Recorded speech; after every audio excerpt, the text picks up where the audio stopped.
Once upon a time, in a small village nestled between rolling hills, lived a boy named Timmy.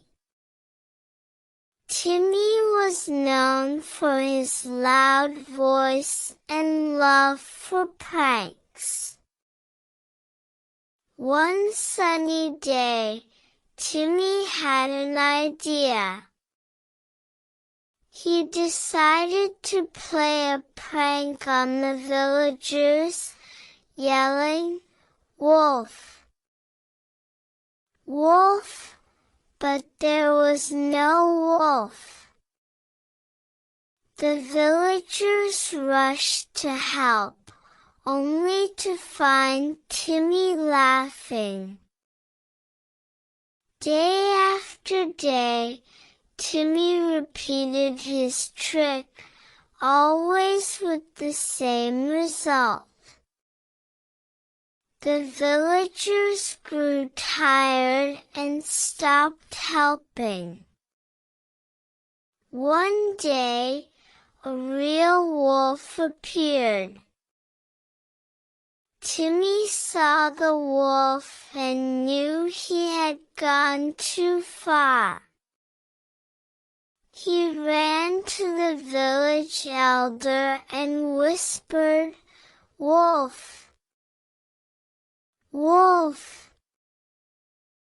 The elder, knowing Timmy's tricks, turned to him skeptically.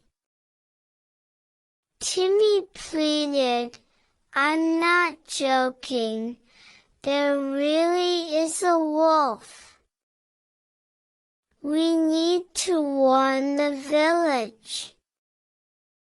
The elder, seeing the fear in Timmy's eyes, sounded the alarm. The villagers, surprised, rushed to help. They chased the wolf away, saving the village. From that day forward, Timmy learned the importance of honesty and the power of a whisper. From then on, Timmy used his loud voice to share kindness and laughter, not fear. And the village lived happily ever after. The end.